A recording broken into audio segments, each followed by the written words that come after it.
What is it to talk about, man? This man, he's a winner. He's a winning head coach. Do we have some bumps this year? Yeah, but every team, every organization, everybody goes through it. But we don't look at firing a man who, obviously has won 10-plus games 2 years in a row, that's took this organization to 3 playoff appearances 3 years in a row. That's a respect. He's a good leader for this team. He does a really good job. Did we come up short? Yeah. Did things happen this year? Yeah. But you don't look at, or I don't discuss about, firing a man or, this man got a family. I don't discuss about it.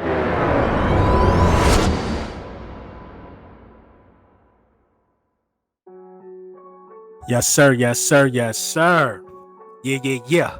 Lil Brunson back at you with the back at you, and I am the best reporting on the Eagles. Before we get into the meat and potatoes, I got to let you know that this video was brought to you by Print Champs, big Print Champs in the building. You know how we give it up, man. Use code BULLY10. Get all your savings. Get everything you need. Everything you need. You know what I mean? We're not even going to... Listen, just go get it. Hurt season hats. Ski masks, how we tease, things of that nature. Make sure you go out there and grab that stuff. So listen, man, there you have it, man. You have a multitude of players on the Philadelphia Eagles roster, backing Nick Sirianni. And it's not a bad thing, and from what Fletcher Cox is saying, I think some of it is warranted. Nick has definitely, been a winning coach with the organization since he got here. Been to the playoffs every year he's been here. And I'm one of the guys right now that's saying it's within your best interest, to sever the connection right now. You know what I mean? With Nick Sirianni. Now, I feel like I have to give proper context and why I feel this way. I absolutely do. And that's what we're going to provide with this video. So, you have a multitude of players coming out on his behalf. You saw Fletcher Cox. Kelsey is also one of those guys that's done it. Players got respect for Nick. I'm pretty sure Jalen Hurts in a way came out to his aid as well, letting people know how he felt about his head coach and things of that nature. So this is one of those sticky situations to where your coach won, but your coach also, in my opinion, showed you some things that makes me believe that he really can't get it done. That's my real. That's my real assessment right now of Nick Sirianni. Nick Sirianni is like the Dak Prescott of coaches, in my opinion, right now. You know what I mean? He can get you some regular season wins, but maybe that's a little unfair because Dak Prescott never been past the divisional round. But not getting it done is still not getting it done. If the Philadelphia Eagles, in my opinion, can fire Doug Peterson after winning the Super Bowl, I don't see no reason why. Nick Sirianni can't be heavily. His position can't be heavily evaluated during this offseason. I hate to use the word fire. You know what I mean? Because these guys have families. These guys have, financial obligations to people. You don't know how many people these guys take care of. But what I saw this year was just alarming. You know what I mean? And I'm going to give my reasons why I believe the Philadelphia Eagles should sever ties with Nick Sirianni this year. You know what I mean? The first reason, from my standpoint as an Eagles fan, as an Eagles content creator, from what I watched, is that, the Super Bowl window. You have a window where you have A.J. Brown still. You still have Devontae Smith. Jalen Hurts' contract hasn't yet kicked in. You know what I mean? Dallas Goedert is he's at the top end of, what tight ends make, but it's very, very sustainable. You have all your Georgia guys are on rookie deals. You know what I'm saying? You could go get you a head coach and you could spend some money on the defensive side of the ball, and you could get you a defensive-minded head coach like Rabel or something like that will have this defense looking completely different from what they look right now, because you got the personnel. I believe Slay, I believe Bayard, and you know what I mean? I believe there's a lot of guys on that defense. Fletcher, I believe there's a lot of BG. It's a lot of guys on that defense that a defensive coach could, come in there and turn some things around and have these guys looking pretty solid, if you ask me.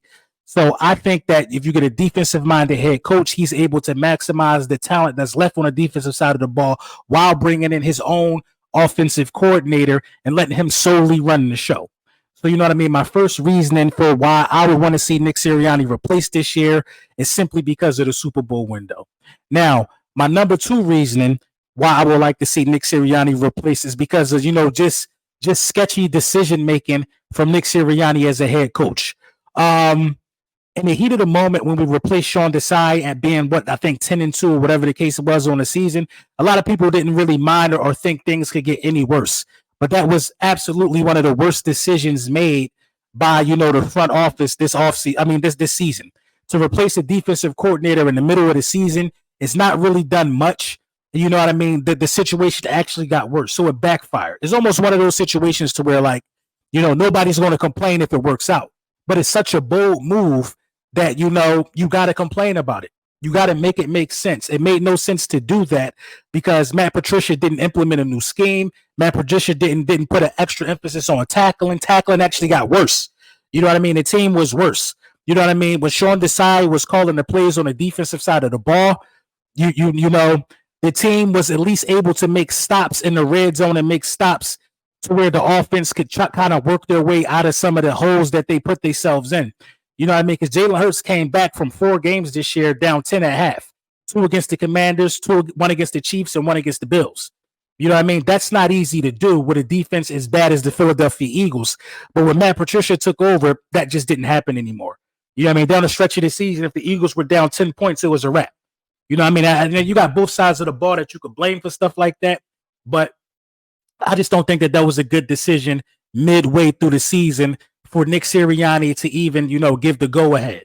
Now, another thing, you know what I mean, that's spotty in the decision-making, in my opinion, for Nick Sirianni is some of the times that he decides to go for, 3 or go for it on a 4th down. You know what I mean? Yeah, it works when you got the tush push activated. But, Nick Sirianni against the Tampa Bay Buccaneers left 4 points on the board. 4 points on the board. We could have had like the offense wasn't moving the ball. I get it. The offense wasn't moving the ball, but if you take the extra point, you know what I'm saying? You down 6. You know what I mean? You take the extra point, you're down 6. You know what I mean? If you take the other 3, you're only down like 14. But, Nick Sirianni, I think Nick Sirianni sometimes, gets in his own way. And you can't have that out of a head coach, in my opinion. You just can't have it out of a head coach, in my opinion. You know what I mean? My number 3 reasoning for why I would like to see Nick Sirianni replaced is just the way that the offense has looked throughout the last 7 weeks. Now, listen, let me explain. For your offensive coordinator or your head coach who's saying that that's his offense, who's putting his fingerprints on his offense, Nick Sirianni has told us time and time again that is his offense. Now, that statement alone puts Brian Johnson in a weird position because we ultimately know who's really calling the shots and who's calling the plays. You know what I mean? And in situations, that's Nick Sirianni. You know what I mean? For the offense to not have a game plan for the blitz in Week 19 in a wild card matchup makes absolutely no sense to me at all. And Nick Sirianni is a wide receiver. You know what I mean? He's a wide receiver by craft. That's how he got into the position, is by playing wide receiver in his younger years. To not have a game plan to exploit the middle of the field when teams are blitzing you the way Todd Bowles is blitzing you is just inexcusable, man. It's inexcusable. It's inexcusable, man. We like how do you, in your right mind as a sports fan, give any type of how?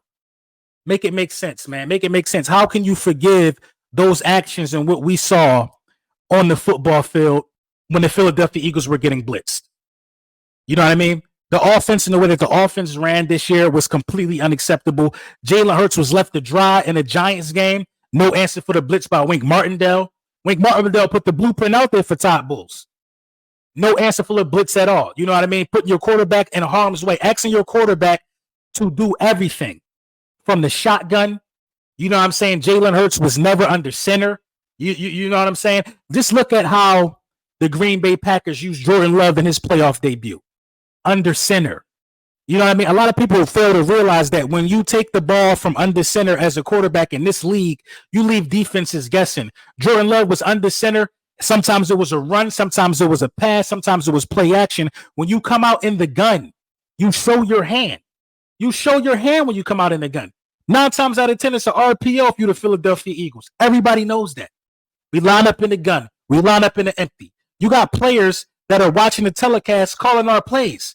From Tony Romo to Ops, Christian McCaffrey, Eli Manning, Peyton Manning. For 2 years in a row, dudes have called just how predictable this offense has been. And that is a joke for an offensive coordinator and an offensive-minded head coach to be that predictable to where people automatically know what you're going to do. Inexcusable the way that we used A.J. Brown and Devontae Smith. I understand the frustration for A.J. Brown. Now that the season is over and you look at the routes that A.J. Brown ran, it was nothing creative. You know what I mean? When guys are showing zero blitz, our only answer for zero blitz is to pray Jalen Hurts could get the ball out of his hand fast enough for four verticals. Four verticals. Four verticals don't work all the time, man. People are on to what we did last year that got us to the Super Bowl. You got to be able to switch it up. We let Shane Steichen go, and we ain't changed nothing. Nobody came in and was able to be a breath of fresh air for the Philadelphia Eagles. On the offensive game plan, and nobody. You know, leaving Jalen Hurts out to dry. You know what I'm saying? Not utilizing the middle of the field with a tight end like Dallas Goedert. Just completely misusing the weapons that you have. From abandoning the run in the wild card game, basically a lot this season, the run was abandoned. DeAndre Swift was at 800 yards. 800 yards like at week 8. Didn't even finish the season with 1,100 yards because we were too reluctant to stick with the run and keep defenses honest. You really can't run the ball when all you do is line up in shotgun anyway, which goes back to my point of the importance of getting somebody in the building that's going to put Jalen Hurts under center. It just doesn't make no sense that the offense that we ran this year, no running back screens. I can go on and on and on about this offense, about some of the designs, about some of the schemes we saw. Nick Sirianni okayed it. It ultimately falls on the head coach who got in each and every press conference and said that the offense is his. The offense is his. It's hard for me to blame anybody on the offensive side of the ball. From Jalen Hurts to A.J. Brown to Dallas Goedert, the offensive line, I can't blame any of those guys. You know, a casual will say something like, well, Jalen Hurts didn't have time to throw. That's what a casual would tell you. But you know, for people that really have to watch the game and understand the game, dude was having free rushers run at him. You only can have 5 guys block. You know what I'm saying? They were sending 6. The blitz schemes from Wink Martindale and Todd Bowles were immaculate for what we try to do. It was a bad matchup from the rip. A bad matchup from the rip. It doesn't make any sense to me, man. Go back to the decision making. The decision to have Jalen Hurts throw the ball 20 times in a wild card game with a messed up finger and without A.J. Brown and with a concussed Julio Jones who couldn't come back into the game, that don't make no sense. That doesn't make no sense. That doesn't make any sense. That doesn't make any sense. And there's nobody that you could blame for efforts like that and game planning like that but the head coach. So, no, I'm not going to give Nick Sirianni a pass for the performance and blame it on anybody else. Nick Sirianni was horrendous down the stretch and especially in that playoff game. It's no excuse for the offense to come out there and look like that. They asked Nick Sirianni in a press conference, how do you think Jalen Hurts handled the blitz? We scored 9 points. You can't throw Jalen Hurts under the bus like that. That's your game plan. You okayed that mess that was on the field. If we're going to call a spade, we got to call a spade with this one. We knew we were going to get blitzed. Nick Sirianni did nothing about it. We started that game off, and this goes back to just mind-boggling decisions. We start the game off with 2 3rd and 2s, right? The first possession, 3rd and 2, we throw the ball. With a play as deadly as the tush push in our arsenal, we throw the ball. Another 3rd and 2, we throw the ball again. Why aren't you running the ball?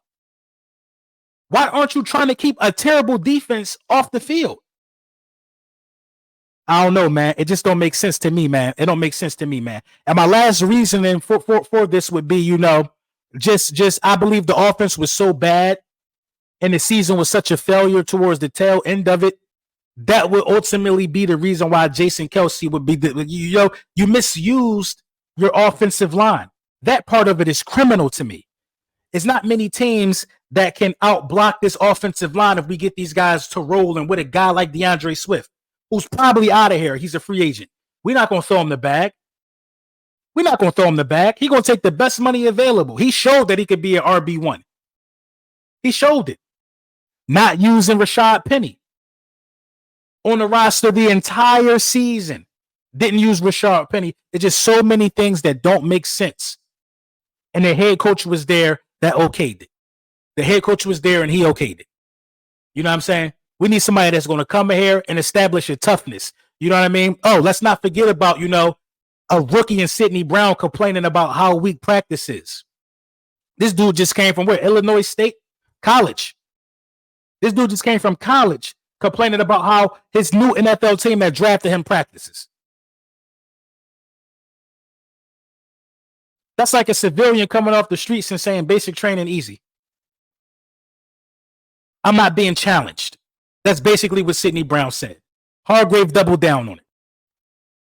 So it got to be some truth to that, and in the weak practice department. But listen, at the end of the day, man, I don't think the Philadelphia Eagles are going to move on from Nick Sirianni because the winning resume is really what ultimately matters. He's shown you that he could win ball games, but he also hasn't shown us that he could win these games. You know what I'm saying? With putting on his stinking cap. It's easy to win games with AJ Brown. You could do that. You could win games with AJ Brown. You can win games with Devontae Smith. You can win games with Jalen Hurts. It's easy. Sometimes the talent will carry you, but when it's time to put your thinking cap on, I didn't see the best out of Nick Sirianni this year. I didn't see it, man. So in a nutshell, those are some of my reasonings why. But, I don't really think the Philadelphia Eagles are going to do it. In my next video, I'm going to talk about, if they don't announce that they're keeping him or not, I'm going to talk about some options that I would go for, but major changes need to be made. I understand offensive coordinator changes are going to happen, but offensive coordinators, we just don't need no more yes men, man. We don't need no more yes men. We don't need no more yes men, man. We're gonna see what's going on, man. Yeah, man, we're gonna see how this pan out, man. Let me know what y'all think in the comments, man. If y'all think we're gonna keep Nick, what's y'all reasons for letting him go? Let's see what y'all think, man.